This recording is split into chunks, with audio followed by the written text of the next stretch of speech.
Guys, welcome back to our channel vlogs by Mala.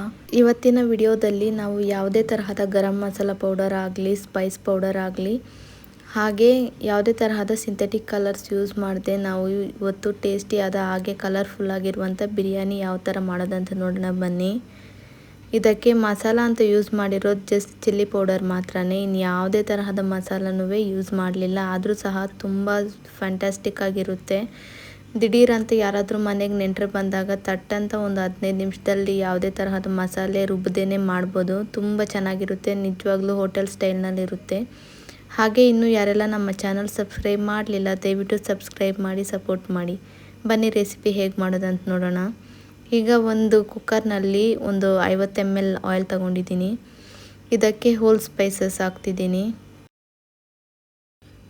ಈಗ ಹಸಿಮೆಣಸಿನ್ಕಾಯಿ ಒಂದು 5ರಿಂದ 6 ತಗೊಂಡಿದ್ದೀನಿ. ಹಾಗೆ ಈರುಳ್ಳಿ 2 ದಪ್ಪ ಸೈಜದ್ದು ಸಣ್ಣಕ್ಕೆ ಸ್ಲೈಸ್ ಮಾಡಿ ಸೇರಿಸ್ಕೊಳ್ತಾ ಇದ್ದೀನಿ. ಈ ಈರುಳ್ಳಿ ಎಲ್ಲನೂ ಚೆನ್ನಾಗಿ ಗೋಲ್ಡನ್ ಬ್ರೌನ್ ಕಲರ್ ಬರೋವರೆಗೂ ಚೆನ್ನಾಗಿ ಫ್ರೈ ಮಾಡ್ಕೊಳ್ಳೋಣ. ಈ ಈರುಳ್ಳಿ ಚೆನ್ನಾಗಿ ಕಲರ್ ಚೇಂಜ್ ಆಗೋವರೆಗೂ ಫ್ರೈ ಮಾಡಿಕೊಂಡ್ರೆ ನಮಗೆ ಬಿರಿಯಾನಿ ಸಹ ಕಲರ್ ತುಂಬ ಚೆನ್ನಾಗಿ ಬರುತ್ತೆ. ನೋಡಿ, ಈ ಥರ ಫ್ರೈ ಮಾಡ್ಕೋಬೇಕು. ಎಷ್ಟೊಂದು ಕಲರ್ ಚೇಂಜ್ ಆಗಿದೆ ಅಲ್ವಾ. ಇದು ಒಂದು 6ರಿಂದ 7 ನಿಮಿಷ ಆಗುತ್ತೆ. ಸ್ವಲ್ಪ ಪೇಷನ್ಸಿಂದ ಫ್ರೈ ಮಾಡಬೇಕು. ಈ ಸಮಯದಲ್ಲಿ 1 ಟೇಬಲ್ ಸ್ಪೂನ್ ಆಗುವಷ್ಟು, ಅಂದರೆ ನಮಗೆ ಖಾರಕ್ಕೆ ಎಷ್ಟು ಬೇಕೋ ಅಷ್ಟು ಚಿಲ್ಲಿ ಪೌಡರ್ ಈಗಲೇ ಸೇರಿಸ್ಕೊಳ್ತಿದ್ದೀನಿ. ಈ ಈರುಳ್ಳಿ ಎಲ್ಲ ಫ್ರೈ ಮಾಡೋ ಟೈಮ್ನಲ್ಲಿ ಚಿಲ್ಲಿ ಪೌಡರ್ ಸೇರಿಸಿ ಎಣ್ಣೆಯಲ್ಲೇ ಫ್ರೈ ಮಾಡೋದ್ರಿಂದ ಅದು ಕಲರ್ ಬಿಟ್ಕೊಳ್ಳುತ್ತೆ. ನೋಡಿ ಎಷ್ಟೊಂದು ಕಲರ್ ಸಡನ್ನಾಗಿ ಚೇಂಜ್ ಆಗಿದೆ ಅಂತ. ಈ ಕಲರ್ ಸಾಕು ನಮ್ಮ ಯಾವಾಗಲೂ ಮಾಡುವಂಥ ಬಿರಿಯಾನಿಗೆ. ಆರ್ಟಿಫಿಷಿಯಲ್ ಕಲರ್ಸ್ಗಿಂತಲೂ ಇದೇ ಬೆಸ್ಟ್ ಆಪ್ಷನ್. ಹಾಗೆ ನಾನಿಲ್ಲಿ ಚಿಲ್ಲಿ ಪೌಡರ್ ಶಕ್ತಿ ಕಂಪ್ನಿ ತಗೊಂಡಿದ್ದೀನಿ. ಈಗ ಚಿಲ್ಲಿ ಪೌಡರ್ ಫ್ರೈ ಮಾಡಿದ ನಂತರ ಒಂದು ಕೈ ಹಿಡಿಯಷ್ಟು ಪುದೀನ ಕೊತ್ತಂಬರಿ ಸೊಪ್ಪು ಹಾಕಿ ಅದು ಸಹ ಹಸಿ ವಾಸನೆ ಹೋಗೋವರೆಗೂ ಫ್ರೈ ಮಾಡ್ತಿದ್ದೀನಿ. ಇನ್ನೇನು ಕೊತ್ತಂಬರಿ ಸೊಪ್ಪು ಮತ್ತು ಪುದೀನ ಸಹ ಸಾಫ್ಟ್ ಆಗಿದೆ. ಈಗ 1 ಟೇಬಲ್ ಸ್ಪೂನ್ನಷ್ಟು ಶುಂಠಿ ಬೆಳ್ಳುಳ್ಳಿ ಪೇಸ್ಟ್ ತಗೊಂಡಿದ್ದೀನಿ. ಇದು ಸಹ ಹಸಿ ವಾಸನೆ ಹೋಗೋವರೆಗೂ ಫ್ರೈ ಮಾಡ್ಕೊಳ್ಳೋಣ.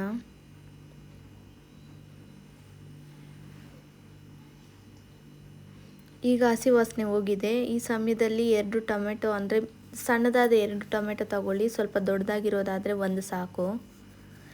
ಇದನ್ನು ಸಹ ಟೊಮೆಟೊ ಸಾಫ್ಟ್ ಆಗೋವರೆಗೂ ಫ್ರೈ ಮಾಡೋಣ. ಈ ಟೊಮೆಟೊ ಫ್ರೈ ಮಾಡೋ ಸಮಯದಲ್ಲಿ ಒಂದೊಂದು ಸರ್ತಿ ತಳ ಹಿಡಿದ್ಬಿಡುತ್ತೆ. ಅದರಿಂದ ಉಪ್ಪು ಇವಾಗ ಆ್ಯಡ್ ಮಾಡಿಬಿಟ್ಟು ಟೊಮೆಟೊ ಫ್ರೈ ಮಾಡಿದರೆ ನೀರು ಬಿಟ್ಕೊಳ್ಳುತ್ತೆ. ಆಗ ಯಾವುದೇ ಕಾರಣಕ್ಕೂ ತಳ ಅಂಟೋದಿಲ್ಲ. ನೋಡಿ, ಈಗ ಟೊಮೆಟೊ ಎಲ್ಲೋ ಸಾಫ್ಟ್ ಆಗೋವರೆಗೂ ಫ್ರೈ ಮಾಡಿದ ನಂತರ ಆಗಲೇ ತೊಳೆದಿಟ್ಕೊಂಡಿರೋ ಚಿಕನ್ 1 kg ಸೇರಿಸ್ಕೊಳ್ತಾ ಇದ್ದೀನಿ. ನೋಡಿ, ಈ ತಿಕ್ ಗ್ರೇವಿ ಥರ ಇರಬೇಕು. ಈ ಟೈಮ್ನಲ್ಲಿ ಚಿಕನ್ ಸೇರಿಸ್ಬೇಕು.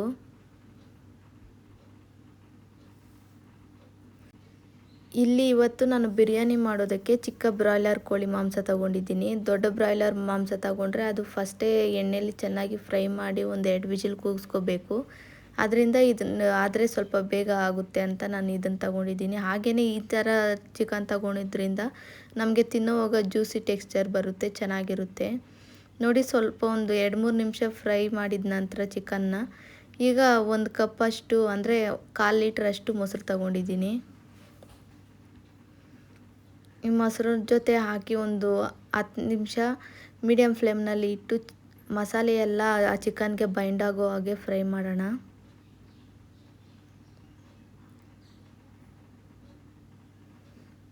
ಯಾವುದೇ ಕಾರಣಕ್ಕೂ ತಳ ಹಿಡಿದೇ ಇರೋ ಹಾಗೆ ನೋಡ್ಕೊಳ್ಳಿ. ಒಂದು ಸರ್ತಿ ತಳ ಹಿಡಿತಂದರೆ ಬಿರಿಯಾನಿ ಟೇಸ್ಟೇ ಹೋಗಿಬಿಡುತ್ತೆ. ಇನ್ನೇನು ಆಗಿದೆ, ಚಿಕನ್ ಎಲ್ಲ ಫ್ರೈ ಮಾಡಿ ಸಮಯದಲ್ಲಿ 600 ಗ್ರಾಮ್ ಅಷ್ಟು ಅಕ್ಕಿ ತಗೊಂಡಿದ್ದೀನಿ. ಇಲ್ಲಿ ನಾನು 600 ಗ್ರಾಮ್ ಅಕ್ಕಿನ ಯಾವುದಾದ್ರೂ ಒಂದು ಅಳತೆ ಆಗಿ ಮೆಷರ್ ಮಾಡಿ ಇಟ್ಕೊಂಡಿದ್ದೀನಿ. ಅದಕ್ಕೆ 1ಕ್ಕೆ 1.5 ಅಷ್ಟು ನೀರು ತಗೊಂಡಿದ್ದೀನಿ. ಯಾಕಂದರೆ ಆಲ್ರೆಡಿ ಅಕ್ಕಿ ನೆನೆಸಿಟ್ಟಿರೋದ್ರಿಂದ 1ಕ್ಕೆ 1.5 ಅಷ್ಟು ನೀರು ಸರಿ ಹೋಗುತ್ತೆ.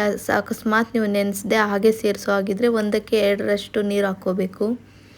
ಈಗ ನೀರೆಲ್ಲ ಚೆನ್ನಾಗಿ ಕುದಿ ಬಂದಿದ ನಂತರ ಆವಾಗಲೇ ನೆನೆಸಿಟ್ಕೊಂಡಿರುವಂಥ ಅಕ್ಕಿ ಹಾಕೋಣ. ಈಗ ಫೈನಲ್ ಟಚ್ ಆಗಿ ಸ್ವಲ್ಪ ಕೊತ್ತಂಬರಿ ಪುದೀನ ಸೊಪ್ಪು ಹಾಕ್ಕೊಳ್ಳೋಣ.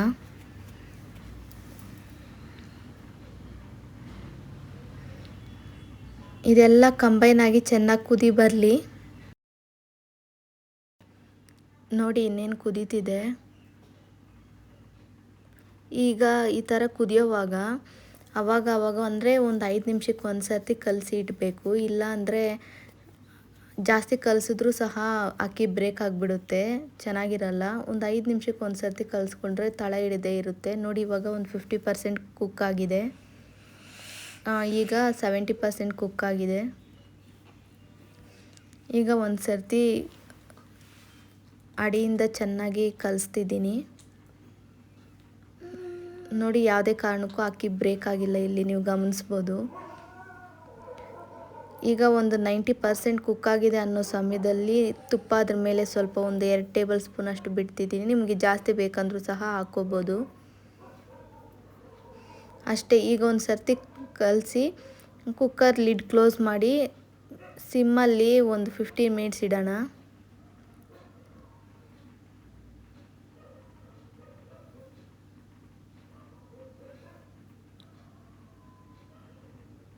ಯಾವುದೇ ಕಾರಣಕ್ಕೂ ಮೀಡಿಯಮ್ ಫ್ಲೇಮ್ನಲ್ಲಿ ಇಡಬೇಡಿ, ಸಿಮ್ಮಲ್ಲೇ ಇಡಬೇಕು. ಯಾಕಂದರೆ ಅಲ್ಲಿವಾಗ 90% ಕುಕ್ ಆಗಿತ್ತು. ಈಗ ನೋಡಿ ಎಷ್ಟು ಚೆಂದಾಗಿ ಬಿರಿಯಾನಿ ಆಗಿದೆ. ಅಕ್ಕಿ ಯಾವುದೇ ಕಾರಣಕ್ಕೂ ಬ್ರೇಕ್ ಆಗದೆ ಹಗಳಗಳಾಗಿ ಎಷ್ಟು ಚೆನ್ನಾಗಿ ಬಂದಿದೆ. ಕಲರು ಅಷ್ಟೇ ಕಣ್ಣಿಗೆ ತಟ್ಟೋ ಆ ಥರ ಇದೆ. ಇಷ್ಟು ಕಲರ್ ಬಂದರೆ ಸಾಕು. ಯಾವುದೇ ಕಾರಣಕ್ಕೂ ಫುಡ್ ಕಲರ್ಸ್ ಎಲ್ಲ ಯೂಸ್ ಮಾಡಿ ಮಕ್ಕಳಿಗೆ, ಹಿರಿಯರಿಗೆ, ಯಾರಿಗೇ ಆಗಲಿ ಸರ್ವ್ ಮಾಡಬೇಡಿ. ಈ ಥರ ಒಂದು ಸರ್ತಿ ಟ್ರೈ ಮಾಡಿ ನೋಡಿ. ಹಾಗೆ ಹೇಗಿತ್ತು ರೆಸಿಪಿ ಅಂತ ಕಾಮೆಂಟ್ಸಲ್ಲಿ ತಿಳಿಸಿ.